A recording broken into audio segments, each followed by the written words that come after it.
ہمارے ساتھ الحمدللہ بڑے ایکسپرٹس بیٹھے ہیں، میاں نواز شریف صاحب کی شکل میں، جناب آصف علی زرداری صاحب کی شکل میں، جو پاکستان کے پچھلے 30 سال کی تاریخ کے ایک ایک دن سے واقف ہے۔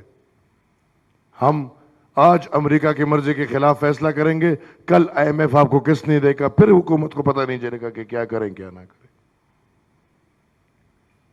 یہ سب حقیقتوں کو سامنے رکھتے ہوئے میں یہ سمجھتا ہوں کہ پاکستان اس وقت بجائے اس کے کوئی اس کو ہم مانتے ہیں اس کو ہم نہیں مانتے، جس سے پھر میں کہوں گا کوئی فرق نہیں پڑے گا، اس پہ توجہ دیں ہم سب کہ جو فلسطینیوں پہ ظلم ہو رہا ہے اس ظلم کا خاتمہ کیسے کریں،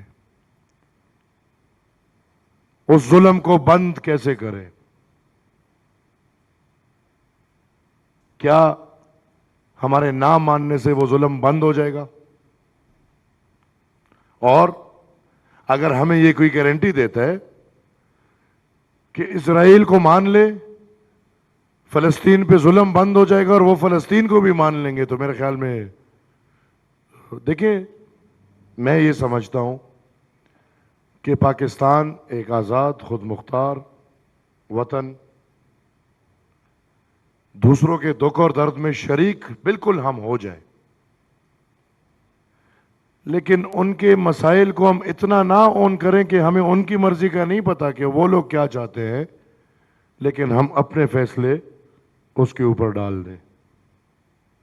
بدقسمتی سے ادھر بات ہوئی، جب ظلم کی بات ہوگی، مظلوم کی بات ہوگی جو فلسطین اور اسرائیل کے نشان ہیں، اسی طرح جب کشمیر کا نام لیا جائے گا تو مظلومیت کا نشان ہے۔ اور احتساب ہمیشہ اپنے آپ سے ہوتی ہے۔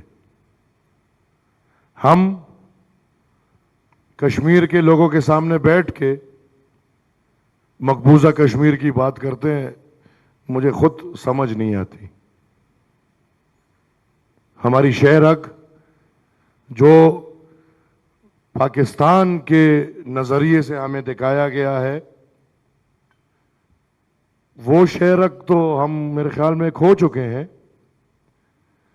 لیکن اس شہر حق کو کھونے کے ساتھ اگر ہم فلسطین کی آزادی کی بات کرتے ہیں تو میرے خیال میں ادھر بیٹھے ہوئے ہم کشمیر کی آزادی کی بات ضرور کریں گے، اور وہ صرف وہ کشمیر نہیں جس پہ انڈیا نے قبضہ کیا ہے۔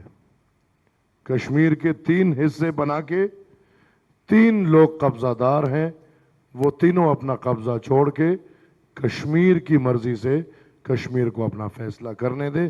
اور اسی کے ساتھ ساتھ ایک اور ملک بھی ہے جو کہ مظلوم ہے، اور وہ ملک افغانستان ہے۔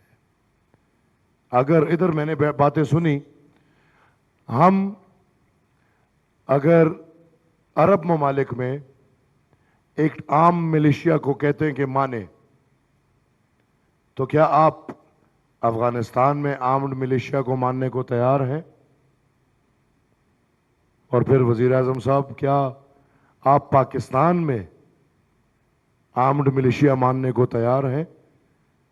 کیونکہ نظریاتی طور پہ تمام آرمڈ ملیشیا ایک ہی بات کر رہی ہے کہ وہ جہاد کر رہے ہیں، وہ خدا اور رسول کے نظام کو لا رہے ہیں۔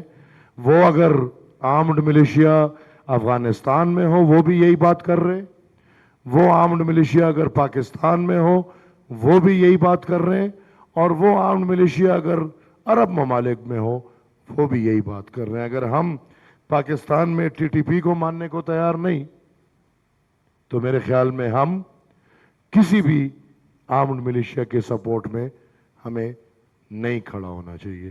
شہری بھی مجھے بار بار وہ کر رہی ہے، لیکن میں 2 منٹ لوں گا، اور جب آپ کے ہاتھ میں ہوتا ہے پھر مجھے ٹائم پورا ملتا ہے۔ وہ گلہ چیئرمین صاحب سے کبھی کبھی آ جاتے ہیں۔ سر، ایک موقع ہے، ہم سب اکٹھے ہیں، اور بالکل فلسطین کی بھی فکر ہونی چاہیے، ہر ملک اور ہر قوم جو مظلوم ہے اس کی فکر ہونی چاہیے، لیکن اپنے ملک پہ بھی ہمیں نظر ڈالنا چاہیے۔ اس ملک کے لیے نہ ہمیں UN کے پاس جانا چاہیے، اس ملک کے لیے نہ ہمیں کی اور ادارے انٹرنیشنل اداروں میں جانا چاہیے.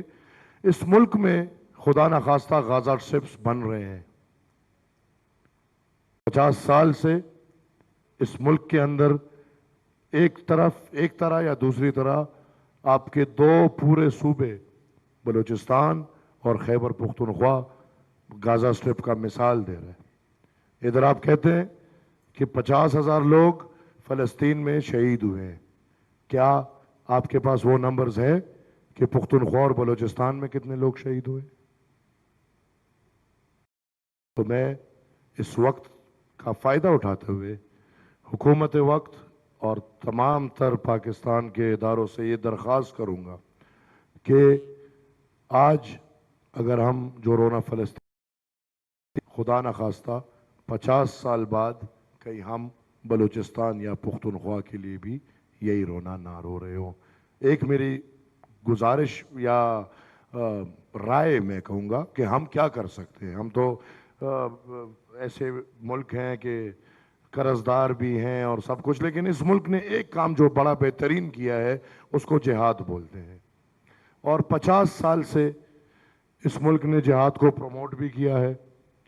50 سال سے اس ملک نے جہادی ایلیمنٹ کو پروموٹ کیا ہے. 50 سال سے اس ملک نے پاکستان بالخصوص خیبر پختونخوا، بلوچستان اور افغانستان میں جہاد، مسلمان زمینوں پہ جہاد کیا ہے. لہٰذا میری رائے یہ ہے کہ ہم وہ کر سکتے ہیں. صدر صاحب اور وزیر اعظم صاحب کچھ ٹکٹیں مکٹیں آپ مان لیں، کچھ ہم مان لیں گے. اور جو 50 سال سے مسلمانوں پہ جہاد کر رہے ان سے ہماری گزارش ہے کہ یہ جہاد اب اسرائیل میں جا کے لازمی کریں. یہ راستہ ہمارے پاس ہے اور ان سب کو اسرائیل بھیجیں تاکہ یہ اسرائیل میں جہاد